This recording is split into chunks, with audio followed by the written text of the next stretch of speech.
This lesson deals with supplemental problem 215. You can find this problem in the course ebook in the Chapter 2 Supplemental Problems on page 17. Suppose I have a 20 ohm resistor in parallel with a 30 ohm resistor in parallel with a resistor whose value is R. Suppose I want that parallel combination to equal 4. Could you solve for R? And then could you find the current that's in this resistor if there's a 6 amp current source connected in parallel? Well, let's draw an equivalent circuit and kind of work our way from there. So I want the parallel combination to equal 4 ohms, and that's going to be 20 in parallel with 30 in parallel with R. Let's combine these two, reduce it to a single resistor. It'll be the product over the sum, which would be 600 divided by 50, and you can just divide that out easily as just a value of 12. 4 would equal 12 times R over 12 plus R. Could cross multiply here, so 4 times 12 is 48, and then 4 times R, and that would have to equal 12R.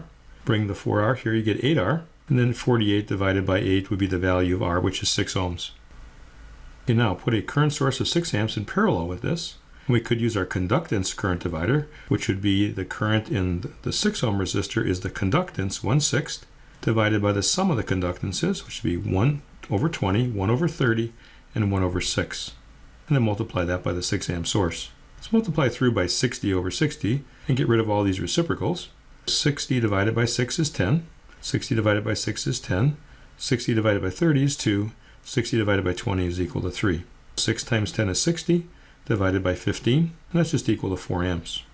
We could also take advantage of the fact that we knew that 30 in parallel with 20 is 12, and just use our resistive current divider, which says that if you want the current in the 6 ohm resistor, you take the other resistor, which was 12, over the sum of the two times 6. Again, this only works for a 2 in parallel.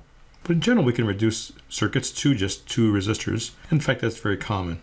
We get 6 times 12, which is 72, divided by 18, and that's also equal to 4. And this is supplemental problem 215.